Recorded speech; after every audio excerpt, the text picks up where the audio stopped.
Hello, my name is Simon. Welcome to Why Is That, a free speech platform where we explore big ideas and the controversies of our time. Hello, beloveds, and welcome back to another episode of Why Is That.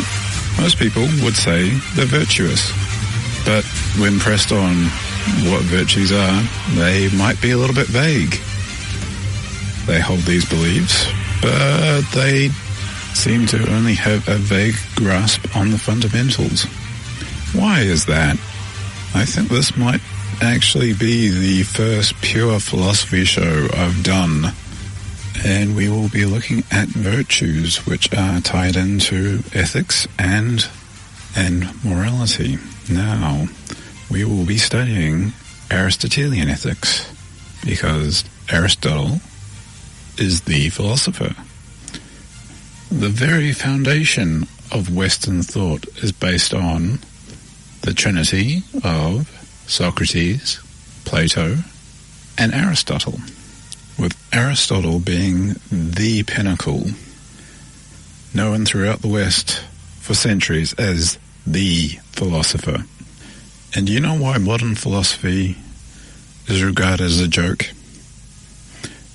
It's because they went away from Aristotle. Descartes was the beginning of just the unwinding of philosophy.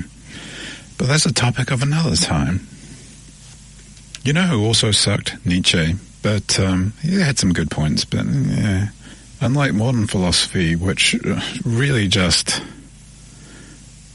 comes from a horrendous mindset of modernism. You know, what is modern must be more refined and better than what was in the past. Where we know what we call modern philosophy now for philosophers who develop certain ideas, the Athenian school of philosophy laid the foundation of Western philosophical thought. So yes, we'll be using what has stood the test of time. And if you disagree, you're possibly a sociopath. So basically, what is virtue? Well, moral virtue is a disposition to behave in the right manner and in a moderate way, because not only is there the virtue, there is the deficiency and the excess. Now, very few people study ethics these days, or virtues, which are ethics. In school these days. Now, of course, you don't need to have formally studied it to be a moral, ethical, virtuous person. Usually it's from observed behavior. Usually parents are the first teachers, and, you know, from their example. But you also follow the example of people you respect. You know, they show good virtue, and a lot of people are attracted to the good because they're transcendentals, or what's good, what's true, and what's united, and by united, integrity, and where one is, the other two tend to be. And some people say beauty is attached to that, but probably the best way to put it is that it's a crown to that. Because sometimes things are beautiful which aren't true, but when you know something is the real deal, and it is good, and it is true, and it's just integrity, it's beautiful. A beauty that moves the soul. God, I love philosophy. But the importance of studying philosophy and virtue and ethics is so you have a better idea. I mean, one of the problems in modern society is kind of the breakdown of discipline, of doing something hard. I mean, if you've ever done martial arts, it isn't easy, and it's a quest for self-mastery, which of course, if one seeks to master yourself and to help live a happier life, you know, a better life, you should study virtue, and not just for your own sake, for the sake of others. And actually, also part of your own sake is if you start realizing some of the people around you are not virtuous people, shall we say, it might be time to move on. We'll talk to them about their behavior. It's really up to you. This is a radio show, not a cult. Yet. But like martial arts, unless you are aware and practiced, you might think of yourself as a virtuous person, but not act virtuously, which can lead to harm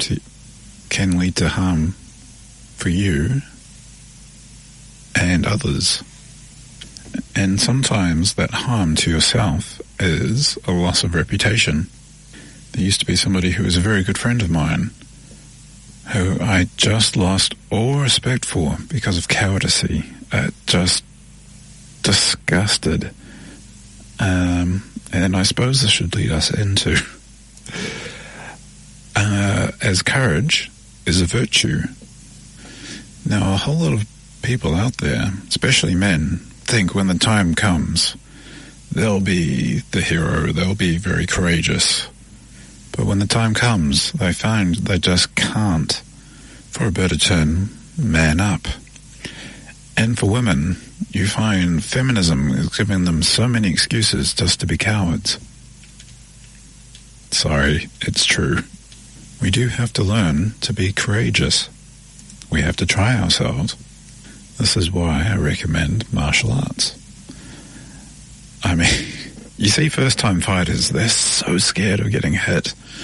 And it's not cowardice, it's just, they've never had the experience, and of course, pain hurts. You may not know this. But yeah, it's just facing that fear. And of course, the deficiency of courage, which is a vice, is cowardice. Those who run from a fight. Now, to be very clear, I'm not talking about physically, although sometimes it might come down to that. And sometimes when faced with physical confrontation, the brave and courageous thing to do is walk away. These things are all very situational. So that's why it's important to educate yourself so you have an idea how to act in any given situation. The defense of others. I see somebody being treated wrongly, but I say nothing because, I don't want to get in the firing line or be excluded from a group or whatever. So, you tolerate the appalling behavior. That's cowardice. No one wants a coward watching their back because they know a coward will not have their back. But of course, there is an excess of courage, too much, rashness, also known as bravado, where basically there is a lack of fear. I mean, courage is facing the fear and doing it anyway, but it's kind of a brain-dead version of courage. I mean, if you jump off a cliff and there might be concerns and you're feeling fear, that might be courageous. But if you just jump off and you don't know or care if there's anything dangerous down there, that's rashness and bravado. If you're wondering why anyone would consider jumping off a cliff, jumping off a cliff into large volumes of water is awesome. Cliff jumping, highly recommend it. But it's important to know the difference between courage and bravado, because one is intelligent, the other is not. In like movies and stuff, it's like, are you afraid? And they're like, no. And it's like, you should be. Yeah, that's actually sound advice. Moving on, there is also temperance, which is a virtue. Basically, everything in moderation. Alcohol is quite good to enjoy, but too much, when you get drunk, you lose self-control. It actually poisons your system. That's what creates hangovers. Drinking to excess is actually quite a horrible thing. But a whole lot of people present it as a virtue. Oh, look how much he can drink, and that's a great achievement. No, it's stupid. I'm sorry, just drink in moderation, people. And the deficiency of temperance is insensibility. Basically, of all the vices and virtues and deficiencies and anything to be, this is one of the rarest. Literally, Aristotle in the notes said this is very rare, because otherwise, generally people are temperate, or they're excessive. There's very little deficiency in this regard. Of course, temperance can also be sexual discipline, which has been practiced up until the sexual revolution. And an excess is sleeping around, where so many psychological studies and things like that have shown it really damages people's mental health, especially women's. And of course it creates all those single mothers, which the welfare state has to pay for. Of course, you can always learn and practice virtue and get back on the right path. And if that sounds a little bit judgmental, well, bear in mind other people, i.e. the taxpayer, are paying for their choices. You also come across interesting things, like in Aristotle's Ethics, to do with like the spending of money. And in the ethics category, there is the regarding getting and spending small amounts, and also getting and spending big amounts. And for like the big amounts, the mean is actually magnificence. Spending great deals of money provides something of magnificence, where the deficiency is pettiness. And it's like, dude, you had the money to create something beautiful and things like that, and you're just really petty with the money, But of course, the excess is vulgarity. Sometimes you look at these things and it's like, oh, that is so vulgar. That is just over the top. It's gaudy. This is like when people mock Donald Trump, and it's like, yeah, we'll put, gold trim everywhere, class up the joint. Philosophy is fun. I just love, the big and small amounts. As coming from a working middle-class background and having known a whole lot of multi-millionaires, we are talking about very different levels when it comes to money and spending. And of course, there are... Well, one thing I'd love to do a show on itself, but I don't know if I can stretch that out, is honour and dishonour. As with money, they've got a major and minor category. In the major category, the virtue is magnanimity. Sorry, it's hard to pronounce things sometimes. It translates as big spirit. Compared to its deficiency, yeah,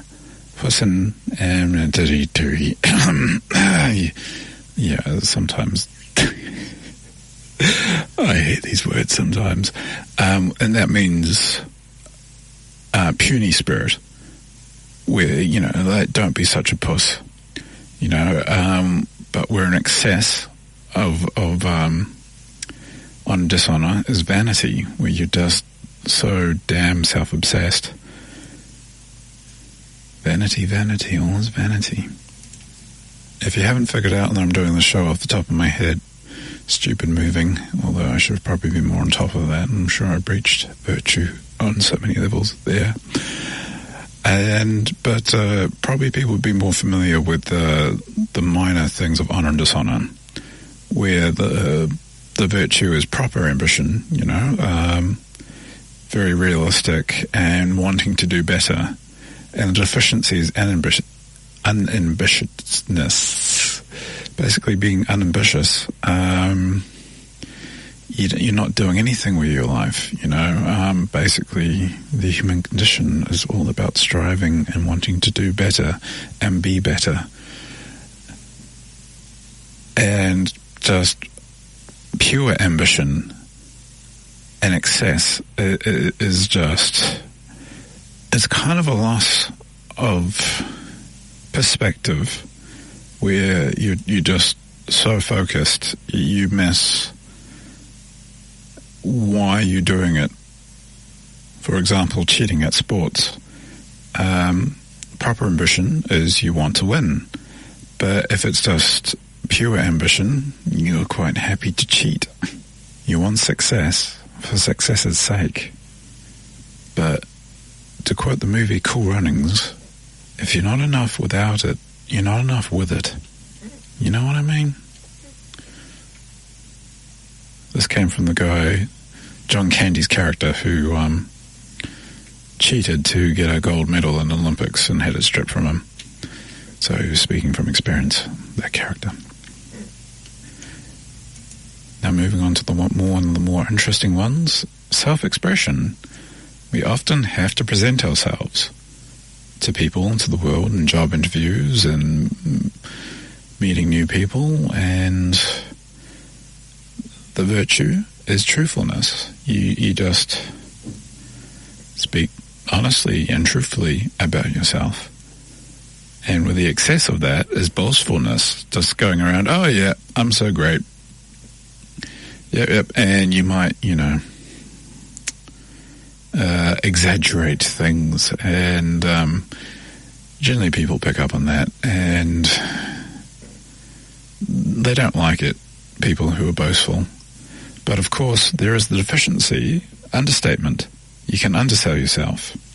I had this with a friend of mine who's a very good photographer, and there was a magazine editor. I asked, do you want me to introduce you? So, the opportunities. And he's like, yep. And so I introduce him. It's like, oh, my friend, the photographer. And he's like, oh, no, I'm not that good. I'm not that good. There's the time to sell yourself. Now, where that was really bad was that made me look like an idiot. Yeah, I recommend this guy who doesn't rate himself. What the hell, mate? What the hell? I know this is quickly going through the list, but I'm hoping this is giving you food for thought. Because sometimes we think we're doing something and we're virtuous. We're actually, no, it's a rather deficiency or excess. And that might actually affect our success in life. Look at me, I'm a motivational speaker or something.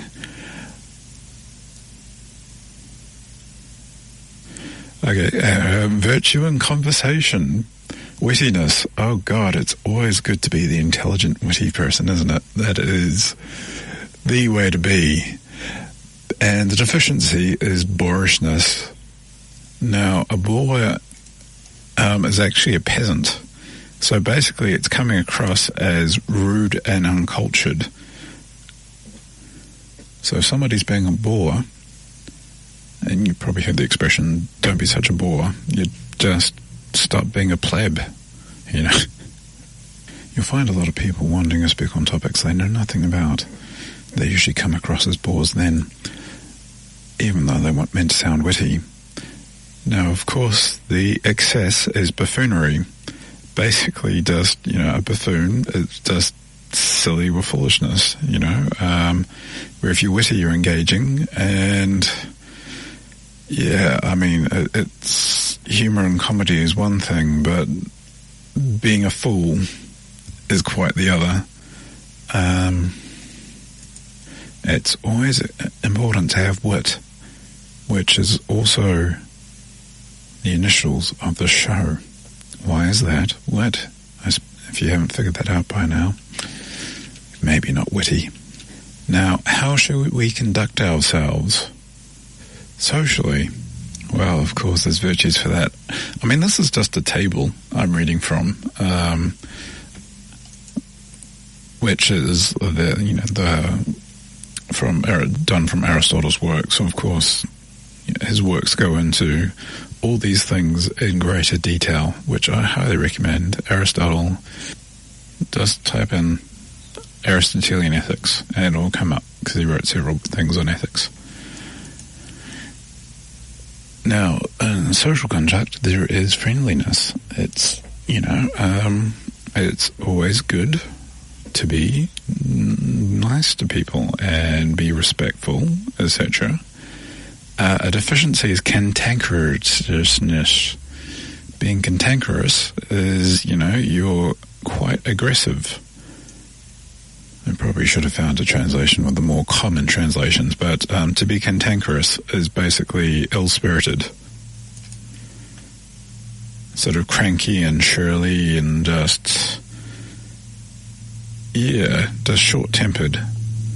Where on the other hand, the excess is flattery or, oh God, I'm not even going to attempt to pronounce that. Basically, rather excessive praise and, oh, you're so wonderful, or oh, you're so great, and blah, blah, blah, and people usually pick up on that and go, what a kiss ass. Or also being very, instead of, going, you're so great, also excessively can be being very submissive and just, there's being friendly, and then there's just being a pushover. Now I think about it, this is probably a bit of ethics that tends to go towards dating. Yeah. I don't know, have you ever heard a date and she's like, oh my God, you're so interesting, oh, it comes across as really fake. And I already know I'm great.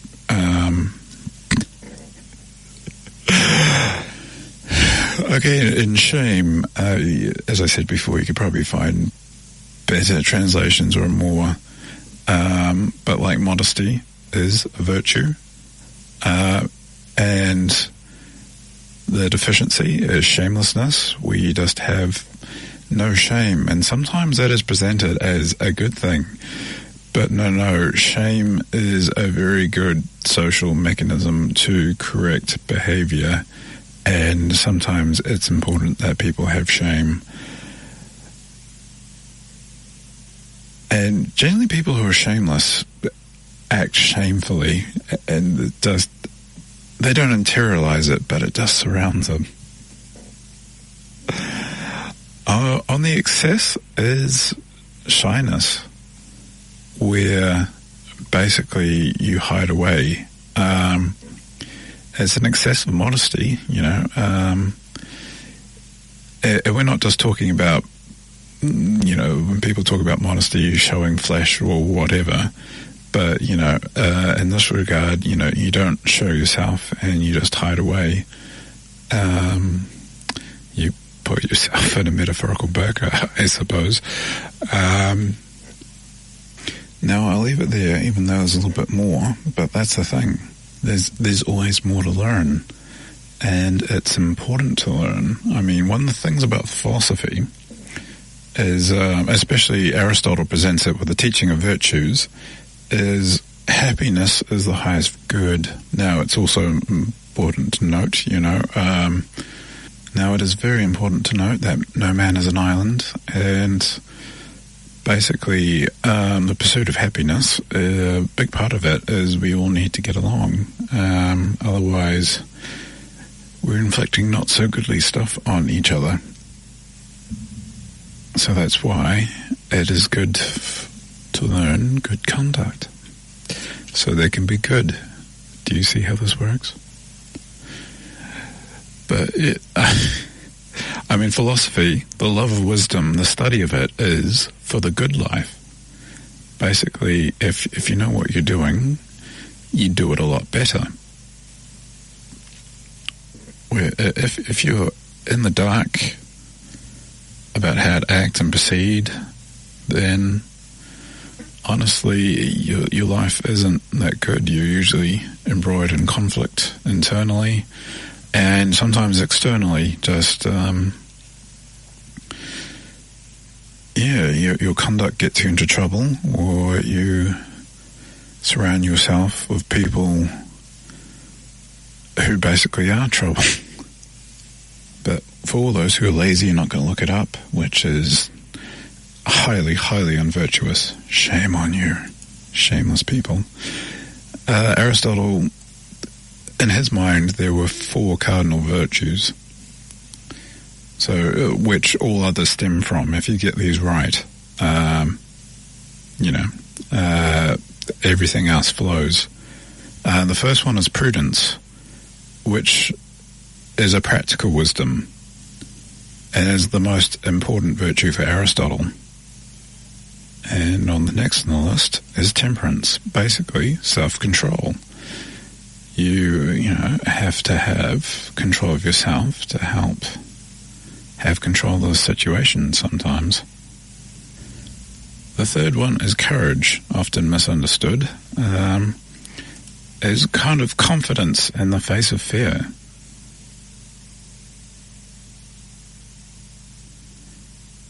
And fourth is justice, which is to give somebody their due. Basically, it's usually a lack of virtue that results in injustice. And today with social justice warriors and their virtue signaling, it's a lot easier to say, yes, I have virtue and I'm against this and that, rather than actually exercise the virtue. This is why they often engage in what's known as slacktivism, where they profess, look, I am for justice, the whole social justice movement thing. I'm a good person because I'm for justice, where some of the stuff they're arguing for is actually ethically unjust. Like the redistribution of wealth. Is it yours? No. Then get your hands off it, you thief. And they think they're being courageous when they're not. Meryl Streep's anti-Trump thing at some award ceremony, I forget which one it is, and it took no courage. I mean, almost everyone in the room, except for maybe Mel Gibson, were all horrible leftists who agreed with everything she said. That it didn't take courage. It was just her grandstanding that wasn't virtuous. And if you study up on virtue and know where the line is, you can point out what is virtuous and what is not. Because there is a lot of emotionality out there, and, people thinking things are good, which aren't. But if you have an idea about virtue, you can point out how they're not actually virtuous at all, these things, and sometimes they're quite bad, but unless you actually have an education in these things, you can't do it.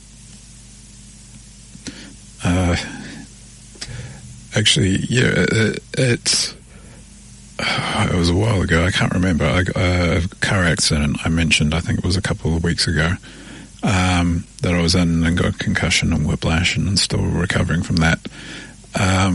But the back of my friend's car, the boot had to be tied up, and we had rope and do that. But he said to me, I thought doing a knot would be easy, but now I sort of understand why, groups like Scouts, go over the huge length and how to teach how to tie knots, etc. And I said, yeah, it's like knot tying and fighting, unless you're actually trained when it comes down to it. You're not going to provide very good results unless you know what you're doing. And it's the same thing with moral action. Okay, I will leave it there. Bit ranty, but I hope people learnt something. And it is a very broad topic. And there's a lot to learn. And I had the privilege of being able to sit down with a great philosopher in his class and having class conversations about virtues, because it's always good to talk with friends. It's a great dinner time conversation talking about virtues. It's a real bonding experience. Okay, bye, and of course, be courageous. It's a virtue.